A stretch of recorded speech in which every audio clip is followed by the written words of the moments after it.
Opinion. By Kevin D. Williamson. The question for Donald Trump is not whether he can beat Joe Biden. It is whether he can beat Joe Biden, an epidemic, a recession, and a few swing voters who just may have had enough of Captain Chaos. Team Trump should be worried. Republicans will nod their heads and pump their fists when Trump unloads both 12-gauge barrels on Biden, charging that he is senile, fragile, doddering, weak, confused, unsteady, unreliable, and at the center of a family network of rapacious political profiteering. But don't expect that to be a knockout punch, even if you think it should be. Republicans are not Trump's problem, Democrats and independents are. All Biden really has to do is mend fences with the Sanders gang. Trump has a steeper hill to climb. In 2016, he won critical victories in Florida, Pennsylvania, Michigan and Wisconsin, but in none of those states did he break 50%.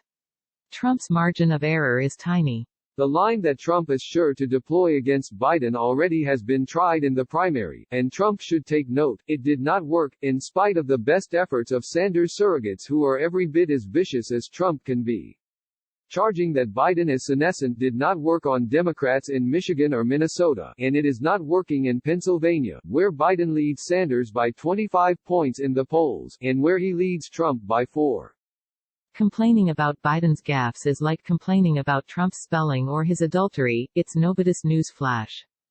Biden's remarkable comeback saw him ruthlessly push out every significant opponent save Sanders and then face off with the socialist from Vermont from Brooklyn and beat him like a rented mule.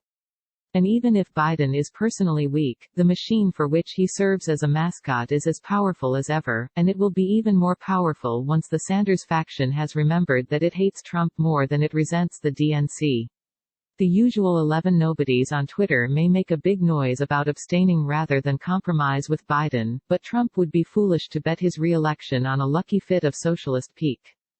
Biden is running strong with African Americans and thoroughly beat Sanders among new Democratic voters, the ones who voted in the 2020 primary but not in the 2016 primary. Biden is going to have Buttigieg's voters behind him, and Klobuchar's, and probably Warren's and Sanders, too, along with Michael Bloomberg's money. What does Trump have? Trump has spent much of his presidency boasting about high share prices and low unemployment. That was before the stock market tanked 20% in response to the Wuhan plague and the Trump administration's incompetent response to it, including the president's error-laden Wednesday evening speech that sent markets plunging again on Thursday morning.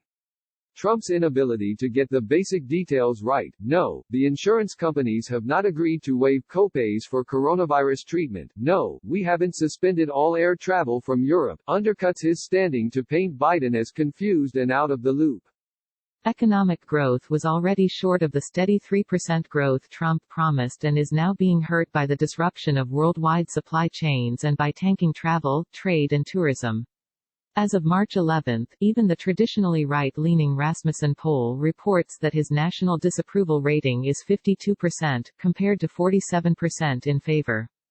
The coronavirus is a new kind of political problem for Trump, one he cannot bully into submission the way he did his fellow Republicans or buy off with taxpayer money the way he did with farmers hurt by his trade war with China.